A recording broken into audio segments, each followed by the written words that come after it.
नमस्कार दोस्तों, इलेक्ट्रीशियन अड्डा में आप सभी का बहुत बहुत स्वागत है। तो दोस्तों, इस वीडियो में हम इंसुलेटर्स के बारे में जानेंगे। इस तरह के इंसुलेटर्स होते हैं, जितनी भी आप लोगों ने देखा होगा कि जितनी भी ओवरहेड लाइन होती हैं, ट्रांसमिशन लाइन हो या डिस्ट्रीब्यूशन लाइन हो, सभी में इस तरह के इंसुलेटर उपयोग किए जाते हैं, जो पोल सपोर्ट या टावर स्ट्रक्चर के साथ में लगे रहते हैं और जो कंडक्टर को सपोर्ट प्रदान करते हैं, जिनसे हैंग होके या जिनके ऊपर फिक्स होके बेयर कंडक्टर से जाते हैं। आप लोगों ने देखा होगा कि इस तरह की जो ओवरहेड लाइंस होती हैं उनमें करंट कैरी करने का काम बेयर कंडक्टर करते हैं, और इन कंडक्टर्स में किसी तरह का इंसुलेशन नहीं होता है।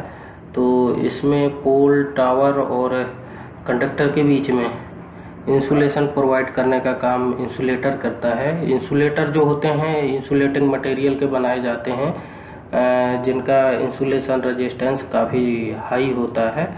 तो इस तरह के इंसुलेटर्स होते हैं जिनका उपयोग किया जाता है ट्रांसमिशन और डिस्ट्रीब्यूशन लाइंस में। ये कई टाइप के होते हैं, इनके टाइप के बारे में इस वीडियो में जानेंगे। तो बेसिकली जो इंसुलेटर होता है एक करंट बैरियर का काम करता है कंडक्टर और पोल या टावर के बीच में। तो इसको हम इस वीडियो में डिटेल से समझेंगे। अब हम इंसुलेटर की प्रॉपर्टीज़ के बारे में जानते हैं। तो पहली प्रॉपर्टीज इनकी कि मैकेनिकली स्ट्रॉन्ग होना चाहिए। ये इंसुलेटर जो है सारे मैकेनिकली स्ट्रॉन्ग होना चाहिए, जिससे कि वो कंडक्टर का वेट ले पाए, तथा हाई डाई इलेक्ट्रिक स्ट्रेंथ होनी चाहिए। सेकेंड जो है प्रॉपर्टी है हाई डाई इलेक्ट्रिक स्ट्रेंथ। तीसरा है very high insulation resistance. Insulation resistance in insulators का बहुत ज़्यादा होना चाहिए, जिससे कि किसी तरह का करंट का लीकेज ना हो, तथा इंटरनल इम्प्योरिटी नहीं होनी चाहिए, क्योंकि अगर इंटरनल इम्प्योरिटी होगी तो इसमें क्रैक्स और होल्स आ जाएंगे, जहाँ से करंट का लीकेज शुरू हो जाता है। तथा इंसुलेटिंग जो मटेरियल होगा, इसमें इंसुलेटिंग मटेरियल जो यूज किया जाएगा इनको बनाने के लिए, वो नॉन पोरस होना चाहिए। तथा टेम्परेचर वेरिएंट, अगर टेम्परेचर इसमें घटता बढ़ता है तो इसकी इंसुलेटिंग प्रॉपर्टी में कोई फ़र्क नहीं पड़ना चाहिए। तथा जो इंसुलेटर होगा उसको स्विचिंग और लाइटिंग सर्ज वोल्टेज को, ओवर वोल्टेज को सहने की क्षमता होनी चाहिए, जिससे कि वो आसानी से स्विचिंग और लाइटिंग सर्ज ओवर वोल्टेज को आसानी से सह सके। दोस्तों, अब हम जानते हैं इंसुलेटर को बनाने में उपयोग होने वाले इंसुलेटिंग मटेरियल के बारे में। तो 3 तरह के इंसुलेटिंग मटेरियल का उपयोग किया जाता है। पहला, ये जो आप ग्रे कलर के इंसुलेटर से देखते हैं, ये पोर्सिलिन के बने होते हैं, जैसे चीनी मिट्टी कहते हैं, उससे बनाए जाते हैं। तथा दूसरा मटेरियल जो यूज किया जाता है वो है गिलास के इस तरह के इंसुलेटर्स होते हैं जो गिलास के बने होते हैं, कांच के बने होते हैं। इनकी मैकेनिकल स्ट्रेंथ कम होती है। तथा ये पॉलीमर्स हैं जो सिंथेटिक रेजन से बनाए जाते हैं। ये जो है इनका वेट बहुत कम होता है तथा हाई टेंसाइल स्ट्रेंथ बहुत ज़्यादा होती है, लेकिन इनका लाइफ स्पैन कम होता है। ये रबर, सिलिकॉन और रेजन से मिलकर बने हुए होते हैं। तो ये थे कुछ इंसुलेटिंग मटेरियल जिनसे मिलाकर इंसुलेटर बने होते हैं। अब हम इंसुलेटर्स के टाइप के बारे में समझेंगे।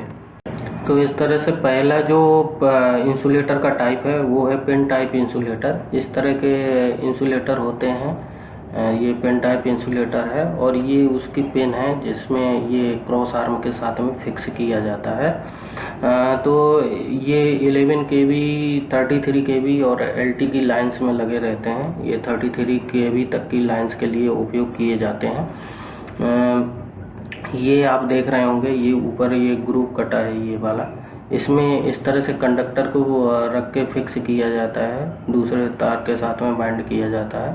तथा यहाँ पे इसमें जो है पिन को लगाकर क्रॉस आर्म के साथ में फिक्स किया जाता है। ये अभी आपने देखा कि वो 11 kV का पिन इंसुलेटर था, ये 33 kV का पिन इंसुलेटर है। इसमें ये जो घेरे आप देख रहे हैं इसमें ज़्यादा होते हैं 33 kV में। और ये भी सेम इसी तरह से पिन के साथ में यहाँ पे ग्रूव में इसमें कंडक्टर को फिक्स किया जाता है तथा यहाँ पे पिन लगा करके क्रॉस आर्म के साथ में फिक्स किया जाता है। इस तरह से जो 33 kV तक की लाइंस होती हैं उनमें सब जगह इंटरमीडिएट पोल में पिन इंसुलेटर का उपयोग किया जाता है तथा दूसरा टाइप है इंसुलेटर का डिस्क इंसुलेटर। इस तरह के इंसुलेटर होते हैं, ये डिस्क होती है, इसे हम डिस्क इंसुलेटर कहते हैं। ये डिस्क इंसुलेटर का उपयोग 11 kV से ऊपर की लाइन पे किया जाता है। 11 kV से जितनी भी ऊपर की लाइन होती हैं, चाहे 400 kV लाइन हो, सभी जगह डिस्क इंसुलेटर्स का उपयोग किया जाता है। तो ये जो डिस्क इंसुलेटर होते हैं इसमें ये लॉक होते हैं, इनको फंसा करके आपस में एक लड़ी भी बनाई जाती है। इस तरह से एक लड़ी स्ट्रिंग बना ली जाती है इंसुलेटर्स की और वो केवी के हिसाब से इस स्ट्रिंग का उपयोग किया जाता है। और स्ट्रिंग के आधार पर इंसुलेटर जो है को दो टाइप में डिवाइड किया गया है डिस्क इंसुलेटर को, सस्पेंशन टाइप और स्ट्रैंड टाइप। तो ये इस तरह के अगर हम इंसुलेटर को देखें तो जब कंडक्टर, ये कंडक्टर जा रहा है आप देख रहे होंगे और ये इंसुलेटर्स लगे हुए हैं, इस इंसुलेटर की एक स्ट्रिंग लगी हुई है। इसी तरह से ये इंसुलेटर की स्ट्रिंग है और ये कंडक्टर जा रहा है। इसी तरह से ये भी इंसुलेटर की स्ट्रिंग है और यहाँ से कंडक्टर जा रहे हैं। तो इसमें जब कंडक्टर कोई इंसुलेटर की से लटक के जाता है तो उसे हम सस्पेंशन टाइप इंसुलेटर कहते हैं। अगर इस इंसुलेटर की हम बात करें तो ये कौन सा टाइप है, सस्पेंशन टाइप इंसुलेटर है। इस तरह से ये भी सस्पेंशन टाइप है और इसमें इस तरह से लटक के कंडक्टर जाता है, कंडक्टर को नीचे फिक्स किया जाता है। तथा एक होता है स्ट्रैंड टाइप इंसुलेटर। तो स्ट्रैंड टाइप इंसुलेटर में आप देखेंगे कि इस तरह से होता है कि ये हॉरिजेंटली इंसुलेटर लगे रहते हैं। उसमें क्या था कि वर्टिकली लगे थे सस्पेंशन टाइप में, इसमें हॉरिजेंटली लगे रहते हैं और कंडक्टर को यहाँ पे फिक्स किया जाता है। इस तरह से देखो ये भी है। तो इसको बोलेंगे स्ट्रैंड इंसुलेटर। अगला इंसुलेटर टाइप है स्टे इंसुलेटर। स्टे इंसुलेटर इस तरह के इंसुलेटर होते हैं जो स्टे के साथ में लगाए जाते हैं। इस तरह से स्टे वायर के साथ में लगाए जाते हैं जो हमारे जहाँ पे 11 kV या LT की लाइन टर्न होती है या जहाँ पे भी एंड पॉइंट होता है फीडर का, वहाँ पे पोल को झुकने से रोकने के लिए स्टे सपोर्ट प्रोवाइड किया जाता है। तो इस तरह से स्टे लगे होते हैं। ये आप देख रहे हैं कि ये एंड पोल है, तो यहाँ पे दो स्टे इस तरह से दिए गए हैं और इन स्टे में आप ये देख रहे हैं ये इंसुलेटर्स लगे हुए हैं।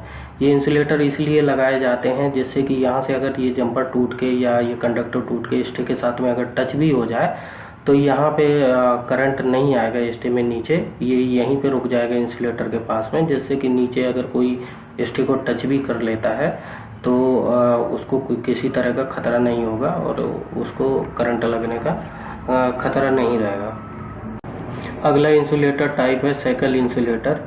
इस तरह के इंसुलेटर होते हैं जिन्हें हम सेकल इंसुलेटर कहते हैं। इन इंसुलेटर्स का उपयोग 11 kV तक की लाइंस के लिए किया जाता है। ज़्यादातर इनका उपयोग 230 वोल्ट 440 वोल्ट की लाइन पे ही किया जाता है। तो इन्हें हम सेकल पॉइंट पे लगाते हैं। इस तरह से ये यहाँ पे एक सेकल पॉइंट बनाया गया है। एक लाइन इधर से आके यहाँ पे एंड हो गई है और एक लाइन इधर से आके एंड हो गई है तथा इन दोनों लाइनों को जंपर के माध्यम से इस तरह से जोड़ा गया है इस सेकल पॉइंट पे। तो यहाँ पे ये जो इंसुलेटर्स लगे हुए हैं ये सेकल इंसुलेटर हैं। अगला इंसुलेटर टाइप है पोस्ट इंसुलेटर। इस तरह के इंसुलेटर आप लोगों ने देखे होंगे, जो ग्रिड सब स्टेशंस होते हैं वहाँ पे इस तरह के इंसुलेटर लगाए जाते हैं तथा 11 kV में भी इस तरह के आते हैं पोस्ट इंसुलेटर। ये इस तरह के पोस्ट इंसुलेटर होते हैं जो 11 kV और 33 kV में भी लगे होते हैं ओवरहेड लाइंस में, जहाँ पे जियो सेट या DD सेट लगा होता है वहाँ पे इस तरह के पोस्ट इंसुलेटर आपको देखने को मिल जाएंगे। ये पोस्ट इंसुलेटर है जो DD सेट के साथ में लगाया जाता है। ये पोस्ट इंसुलेटर जो जियो सेट के साथ में लगा है, ये इस तरह से जो DP स्ट्रक्चर होता है वहाँ पे ये पोस्ट इंसुलेटर है। ये हमारे पोस्ट इंसुलेटर लगे हैं। इस तरह से ये जो इस तरह के जो पोस्ट इंसुलेटर होते हैं ये बड़े बड़े काफ़ी पोस्ट इंसुलेटर होते हैं जिनको हम ग्रिड सब स्टेशंस पे देखते हैं। इस तरह से आप ग्रिड सब स्टेशंस में देखेंगे तो ये सारे जो इंसुलेटर्स लगे हुए हैं ये हमारे पोस्ट इंसुलेटर हैं। ये सारे बस बार में जो लगाए जाते हैं ग्रिड की बस बार में 33 kV या 66 kV की जो ग्रिड सब स्टेशंस होते हैं वहाँ पे इस तरह के पोस्ट इंसुलेटर्स का उपयोग किया जाता है। तो दोस्तों ये वीडियो आपको कैसी लगी प्लीज़ लाइक करें, कमेंट करें तथा दोस्तों के साथ शेयर करें तथा जिन्होंने अभी तक इलेक्ट्रीशियन अड्डा चैनल को सब्सक्राइब नहीं किया है चैनल को सब्सक्राइब कर लें तथा बेल का बटन ज़रूर दबा लें जिससे कि आपको इस तरह की वीडियो के नोटिफिकेशन मिलते रहें। धन्यवाद दोस्तों।